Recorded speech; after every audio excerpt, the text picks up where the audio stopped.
देहरादून से बड़ी खबर है, जहां बाबरी विध्वंस पर फैसले का सीएम त्रिवेंद्र सिंह रावत ने स्वागत किया। सीएम त्रिवेंद्र सिंह रावत ने कहा, सत्य और न्याय की जीत। इससे स्पष्ट हो गया कि राम मंदिर आंदोलन एक लोकतांत्रिक आंदोलन था, इसमें कहीं कोई षड्यंत्र नहीं था। सत्यमेव जयते। सीएम त्रिवेंद्र सिंह रावत ने साफ तौर पर बाबरी मस्जिद में आए फैसले पर साफ तौर पर अपना रिएक्शन दिया है।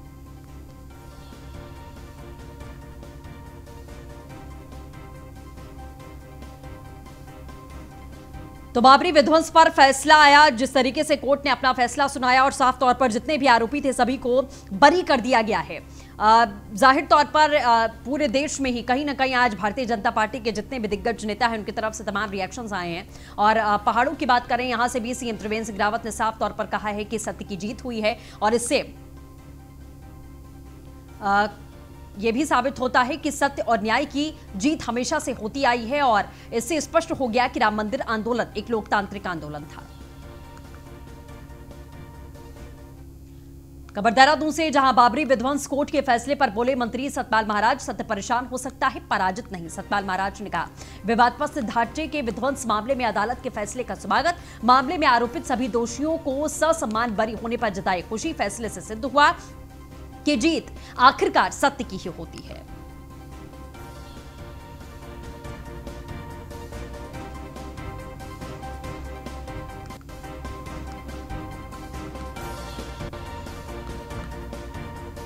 पर्यटन और संस्कृति मंत्री सतपाल महाराज ने यह भी कहा कि अदालत के फैसले से यह भी साफ हो गया कि श्री राम मंदिर आंदोलन लोकतांत्रिक ढंग से किया गया एक जन आंदोलन था।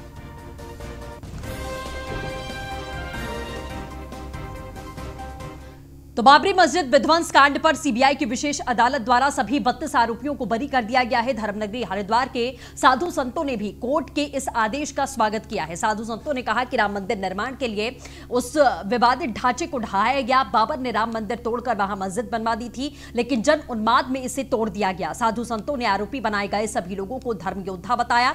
धर्म की रक्षा के लिए उन्होंने उस ढांचे को तोड़ा है। कोर्ट ने सभी आरोपियों को बरी कर दिया है।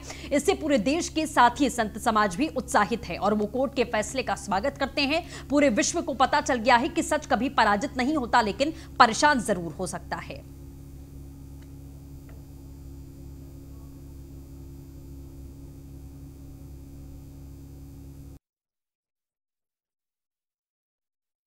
बाबर के सेनापति मीर बांकी ने तोड़ा था और उस समय से लेकर आज तक अनेकों आंदोलन हुए।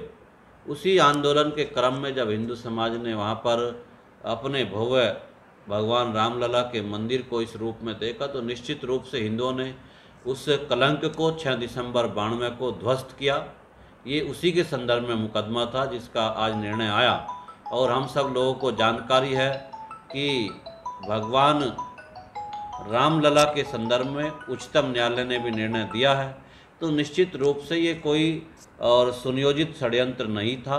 ये धर्म रक्षा के लिए गए हुए योद्धाओं ने अपने पराक्रम से एक ऐसे आक्रांता की निशानी को समाप्त। अदालत में एक लंबे अरसे से केस चल रहे थे, बहुत लोगों को आरोपी बनाया गया था। हर राम भक्त परेशान थे क्योंकि राम जी का काम था। राम जी के काम में काहे को विराम था। राम जी के काम में जग जीवन ललाम था। आज मेरे प्रभु राम जी के मंदिर के लिए जो लोग जिन्होंने जीवन लगाया उनको बासम्मान बाइज्जत बरी किया गया। हम अदालतों का, कोर्ट का सम्मान करते हैं, हर भारतीय को करना चाहिए। आज ये पूरे विश्व के अंदर पता चल चुका कि सच पराजित नहीं होता, परेशान जरूर होता है। 28 साल तक लंबे अरसे तक इंतजार करनी पड़ी, लेकिन सच कभी पराजित नहीं हुआ है।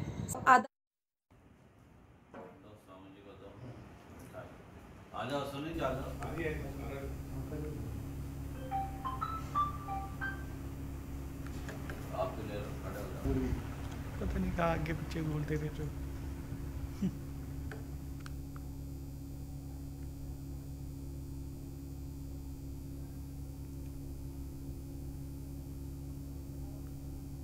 उत्तराखंड हाईकोर्ट ने प्राइमरी और उच्च माध्यमिक विद्यालयों में फर्जी दस्तावेजों के आधार पर नियुक्ति पाए गए करीब 3,500 अध्यापकों के खिलाफ में दायर जनहित याचिका की सुनवाई करते हुए राज्य सरकार से कल तक शपथ पत्र देकर जिला, ब्लॉक और तहसील स्तर पर सभी शिक्षकों के डॉक्यूमेंट चेक किए जाएंगे। कोर्ट ने पिछली तिथि को सरकार से पूछा था कि कितने अध्यापकों के खिलाफ में कार्रवाई की गई और वो कौन से अधिकारी हैं जिन्होंने ये कृत्य किया है, उनके खिलाफ में सरकार ने क्या कार्रवाई की है।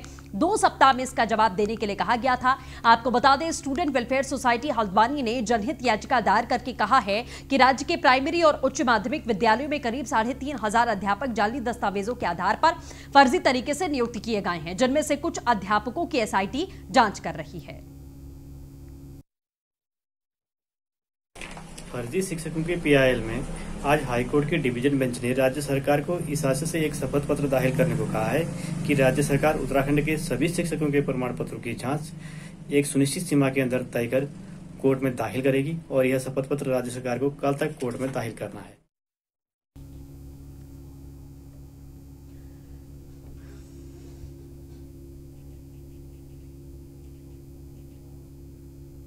तो मामले में सभी शिक्षकों के डॉक्यूमेंट चेक किए जाएंगे। मुनीबुर रहमान संवाददाता हमारे साथ में जुड़ चुके हैं। मुनीब, क्या कुछ जानकारी इस पूरे मामले को लेकर?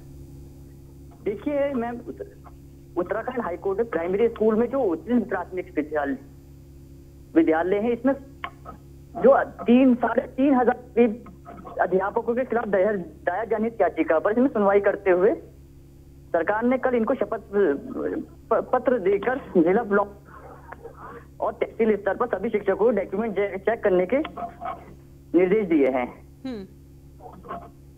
चलिए, अपडेट के लिए शुक्रिया मुनीब। खबर देहरादून से ये, जहां कांग्रेस नेता और पूर्व विधायक सुंदरलाल मंद्रवाल का निधन हुआ है। पौड़ी सीट से विधायक रह चुके हैं वरिष्ठ गांधीवादी कांग्रेस नेता। कुछ समय से बीमार चल रहे थे सुंदरलाल मंद्रवाल के निधन पर स्पीकर समेत कई नेताओं ने शोक व्यक्त किया है। पूर्व सीएम हरीश रावत ने मंद्रवाल के निधन पर शोक जताया है। कांग्रेस प्रदेश अध्यक्ष प्रीतम सिंह और पूर्व अध्यक्ष किशोर उपाध्याय ने शोक व्यक्त किया। कांग्रेस भवन में मंद्रवाल के चित्र पर पुष्प अर्पित करके श्रद्धांजलि दी है।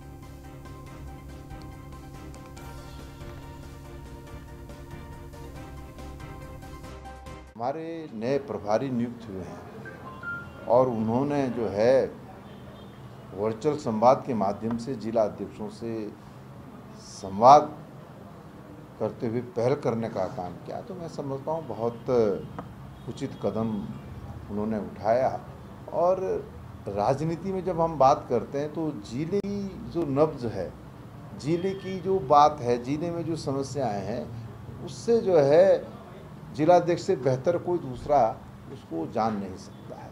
तो वर्चुअल संवाद हुआ, जिलाध्यक्षों ने अपनी बात कही और प्रभारी जी ने उन तमाम शंकाओं को जो है दूर करने का आश्वासन भी दिया है और कहा कि जब वो आएंगे तो फिर से जो है जिला अध्यक्षों से सीधा संवाद स्थापित करके तमाम समस्या। खबर देहरादून से है, जहां कोरोना को लेकर सरकार ने लोगों को राहत दी है। उत्तराखंड सरकार ने कम किए कोरोना टेस्ट की रेट। आपको बता दें, अब निजी लैब में केवल 719 रुपए में ही टेस्ट करा सकेंगे। सीएम त्रिवेंद्र सिंह रावत के निर्देश पर स्वास्थ्य विभाग ने आदेश जारी किए हैं। प्राइवेट लैब में कोरोना की जांच अब 719 रुपए में हो पाएगी।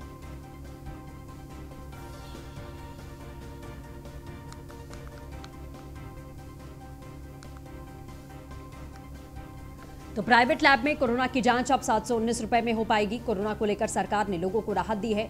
देहरादून से खबर हम आपको लगातार बता रहे हैं। अब निजी लैब में केवल 719 में टेस्ट होगी। उत्तराखंड सरकार ने कोरोना टेस्ट के रेट कम कर दिए हैं। अब निजी लैब में केवल 719 रुपए में ही लोग अपने टेस्ट करा पाएंगे। तो सीएम त्रिवेंद्र सिंह रावत के निर्देश पर स्वास्थ्य विभाग के आदेश जारी किए गए हैं। प्राइवेट लैब में कोरोना की जांच अब 719 रुपए में हो पाएगी।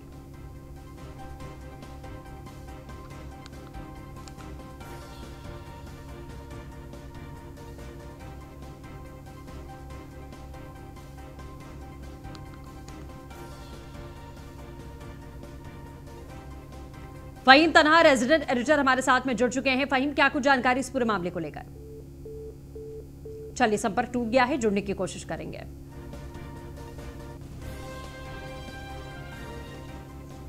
तो उत्तराखंड सरकार ने कोरोना टेस्ट के रेट कम कर दिए हैं। जो प्राइवेट हॉस्पिटल्स अपने मनमाने तरीके से रेट वसूल कर रहे थे। अब यह बड़ा फैसला सरकार की तरफ से किया गया है। निजी लैब्स को लेकर सीएम त्रिवेंद्र सिंह रावत के निर्देश पर स्वास्थ्य विभाग ने यह आदेश जारी कर दिया है। प्राइवेट लैब में कोरोना की जांच अब सिर्फ 719 रुपए में हो पाएगी।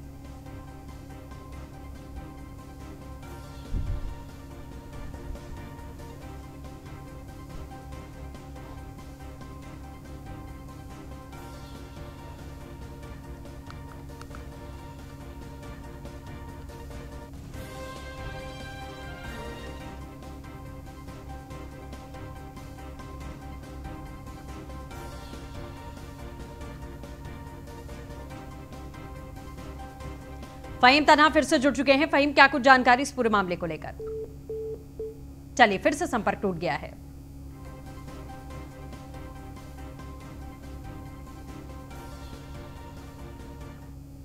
खबर देहरादून से, जहां हाथरस रेपकांड के विरोध में आपने निकाला कैंडल मार्च। आम आदमी पार्टी ने देहरादून के गांधी पार्क के गेट पर किया शांतिपूर्ण प्रदर्शन। आप पदाधिकारियों कार्यकर्ताओं ने बिटिया को श्रद्धांजलि दी। कार्यकर्ताओं ने कैंडल जलाकर श्रद्धांजलि देते हुए घटना पर दुख व्यक्त किया। आप कार्यकर्ताओं ने यूपी सरकार की भी घटना के लिए आलोचना की है।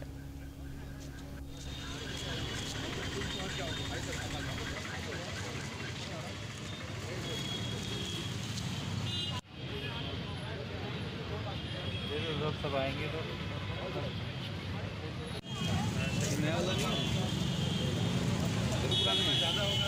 रुमाल से लगा। जो योगी सरकार नारा देती थी कि बहुत हुआ नारी पर अत्याचार, अब की बार योगी सरकार, अब की बार मोदी सरकार, कहाँ है वो योगी सरकार? जिस योगी सरकार ने अपने तंत्र पर हमला होने पर गाड़ी पलटवा दी, फायरिंग करवा दी, आज दोषियों के खिलाफ क्या कर रही है? चुप्पी क्यों साधी है? क्यों नहीं आज बोलती कि क्या करना है?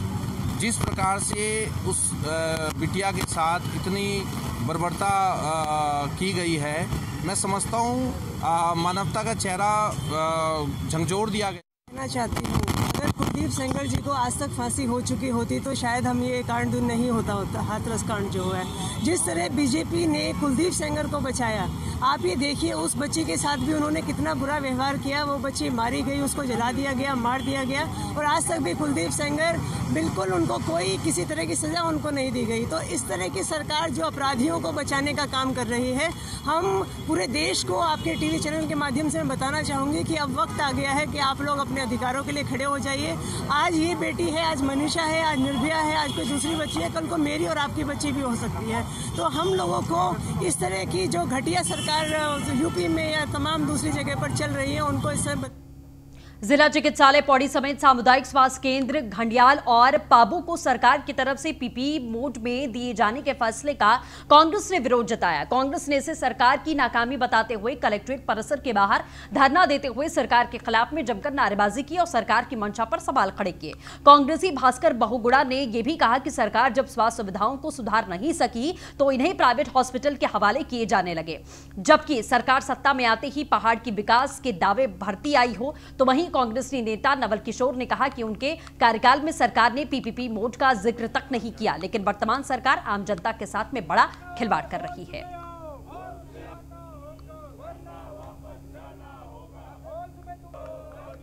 राज्य सरकार मुर्दाबाद, मुर्दाबाद, जिंदाबाद, जिंदाबाद, जिंदाबाद। कि हर सरकार का दायित्व होता है कि सरकार अपने क्षेत्र की जनता को मूलभूत सुविधाएं उपलब्ध करवाए, जिसमें स्वास्थ्य, शिक्षा, सड़क, पेयजल, बिजली। पौड़ी में आप देख रहे हैं कि अगर जिला चिकित्सालय पौड़ी निजी हाथों में जाता है तो गरीबों का हक मारा जाएगा। आप ओपीडी में जो पर्ची भी 25 रुपये की बन रही है वो 250 रुपये की बनेगी। टेस्ट जो 100 रुपये का हो रहा है वो 1000 रुपये का होगा। तो निश्चित रूप से इसमें जो है कि गरीबों का हक मारा जा रहा है, और कांग्रेस पार्टी राज्य सरकार के इस कदम का विरोध करती है कि हर सरकार का दायित्व हो।